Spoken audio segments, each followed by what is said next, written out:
तत्पश्चात कभी कुंभ का आयोजन किया गया था।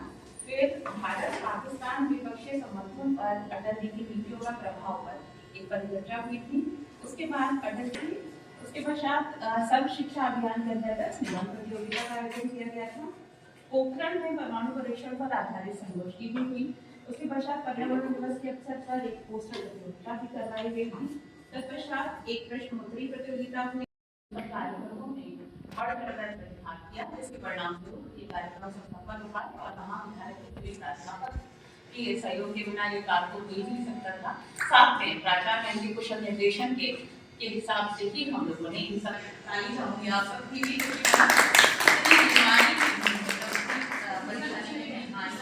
और आज के इस कार्यक्रम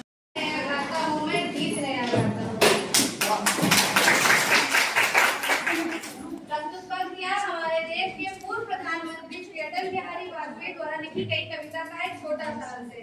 आदरणीय प्राचार्य मैम, शिक्षकगण में मेरे प्रिय मित्र, मैं चांदनी पठान बीए ब्रदर मठ की छात्रा आप सभी का इस सभागार में हार्दिक अभिनंदन करती हूँ एवं सुशासन दिवस की हार्दिक शुभकामनाएं देती हूँ।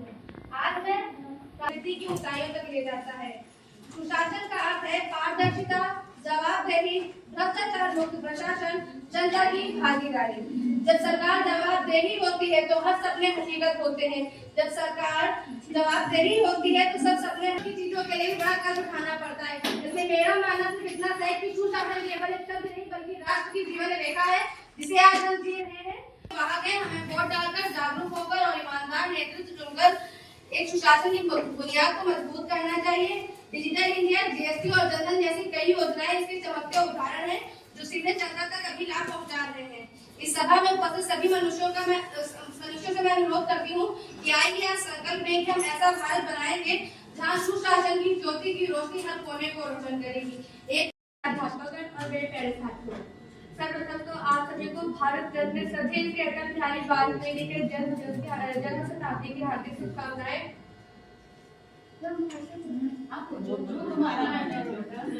अटल यथा नाम तथा रूप, उन्होंने जो भी देश हित के लिए फैसले लिए और भारत को वैश्विक पटल पर सुदृढ़ करने के लिए जो भी फैसले लिए उनसे कभी पीछे नहीं हटे।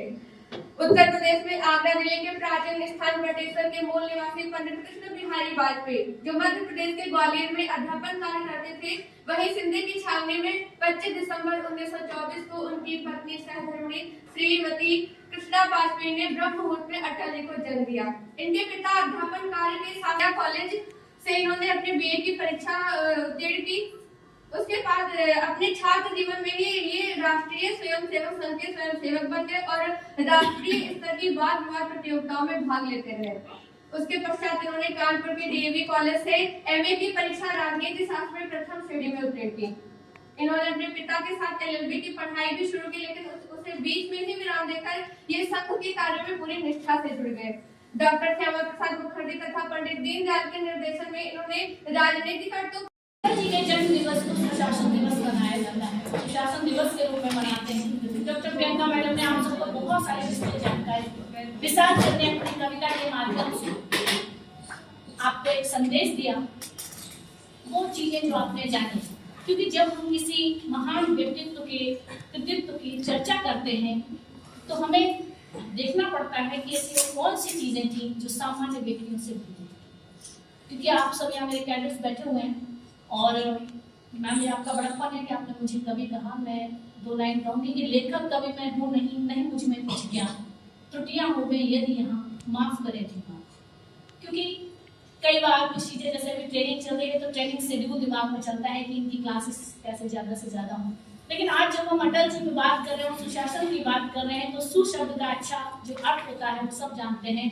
तो एक जब हम केंद्र में सुशासन को रखते हैं तो उसकी परिधि से जैसे जैसे परिधि बढ़ेगी तो सुशासन होगा, सुव्यवस्थित होगा, सुसंस्कारित सुसभ्य समाज होगा, वो सुर जुड़ता चला जाएगा और हमारे चारों एक तरफ सुंदरता वातावरण होगा। लेकिन ये सब होगा कैसे? तो एक बड़ी सुंदर सी कविता है। मैं बार बार कहता हूँ कि एकता में बड़ी शक्ति होती है। एकला चलो रे की जो परिभाषा है वो मुझे लगता है आज के समय में बहुत हद तक फिट नहीं बैठती है। और जब तक हम एक बन करके एकजुट होकर के नहीं चलेंगे तब तक भारत जो एक हम लोगों ने लक्ष्य रखा है 2047 के भारत को विकसित राष्ट्र बनाया जाए। तो मुझे लगता है सब एक साथ मिलकर चले। छोटे छोटे जो मनभेद या मतभेद होते हैं उसको हम लोग बड़े आसानी से भुला सकते हैं या छोड़ सकते हैं, बड़पन दिखा सकते हैं, बड़ों का सम्मान हो, छोटों को स्नेह मिले, वहीं से सुशासन बढ़ेगा। मुझे लगता है सुधार हमें खुद से ही अपने व्यक्तित्व में ही करना पड़ेगा। तो लाइन सुना रहा हूँ कि कारवां रोको नहीं निर्माण का, कारवां रोको नहीं निर्माण का है प्रगति की साधना तो साथ दो, धूल होने के लिए टकरा रहे जो उन पर्वतों को कह दो रास्ता छोड़े, चल पड़े हैं जो चरण विश्वास के अब उन्हें वे मोड़ने की चाह छोड़े, तब पराजित कब हुआ इंसान का है विजय की चाहना तो साथ दो, कारवां रोको नहीं निर्माण का है प्रगति की साधना तो साथ दो। तो हमारे बीच में वरिष्ठ और हमारी परम सत्य बड़ी स्नेह प्रिय मैडम हमारे बीच में बहुत दिनों बाद उपस्थित हुई हैं। तो वैसे ही मन बड़ा गदगद है और आप लोग से बड़ा प्रेम करती है मैम।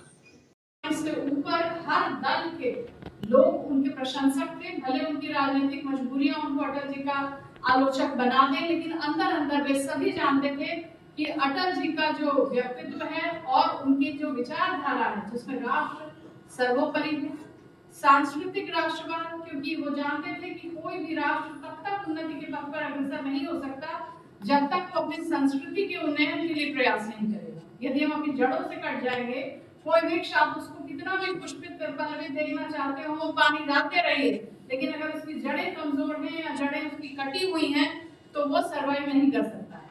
इसलिए सांस्कृतिक राष्ट्रवाद का जो उनका स्वप्न था और साथ ही दीनदयाल जी के आदर्शों को मानते हुए आखिरी पंक्ति में खड़े हुए व्यक्ति तक सरकार की योजनाएं पहुंचना, सरकार का हर व्यक्ति के कल्याण के लिए कार्य करना, ये कुछ उनके ऐसे आदर्श थे जो उनके आलोचक भी उसका लोहा मानते थे।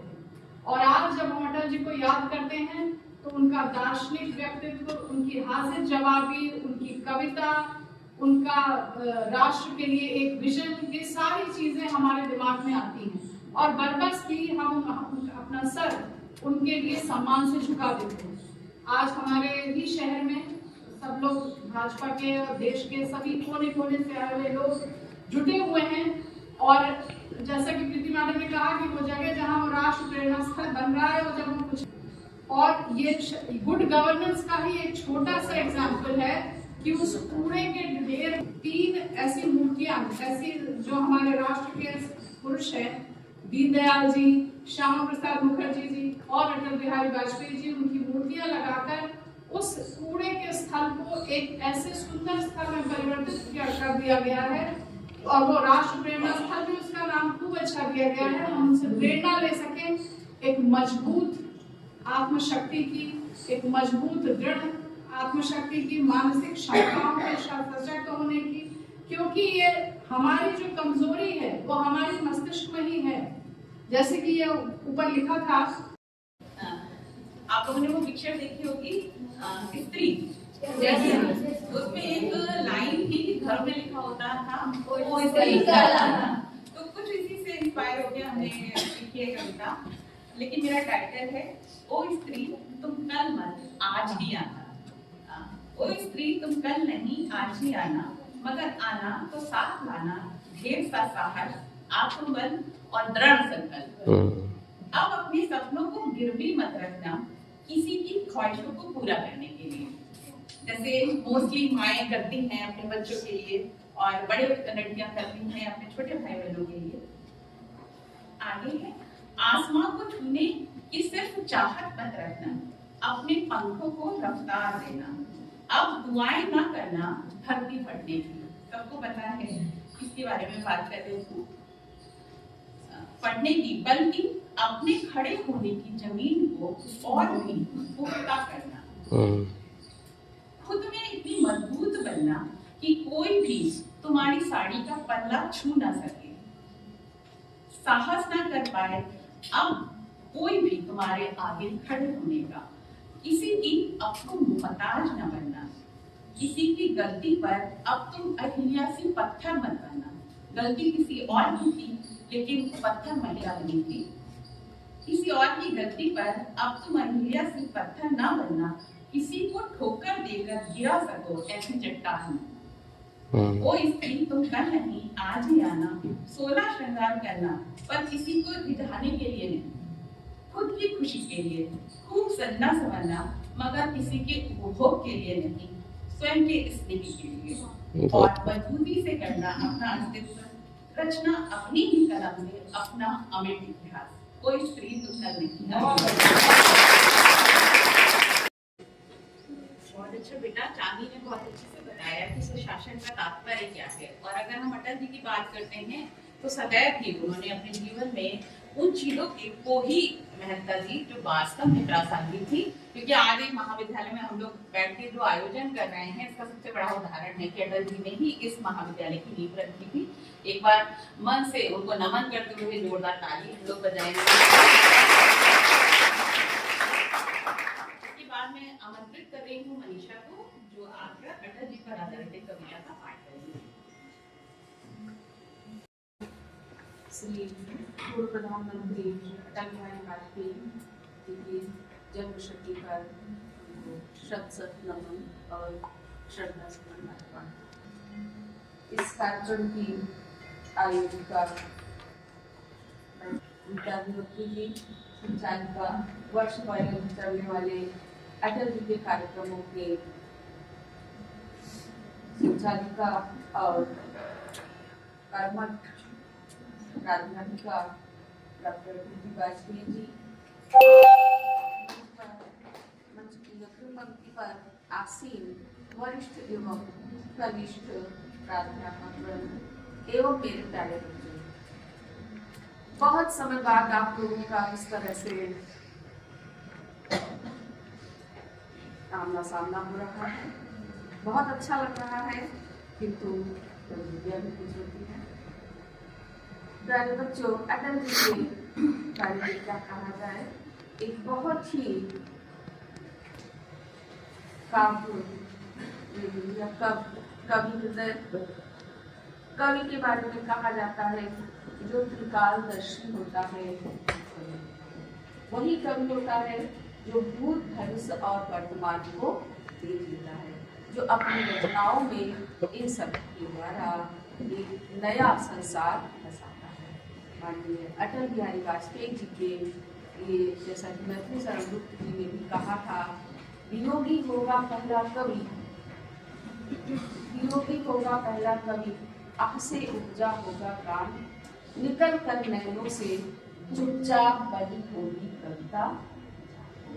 इन्हीं शब्दों को वाल्मीकि जी ने भी कहा है, माँ निषाद प्रतिष्ठा त्वम अगमः शाश्वती समहा यत् क्रौंच मिथुनाद एकम अवधीता।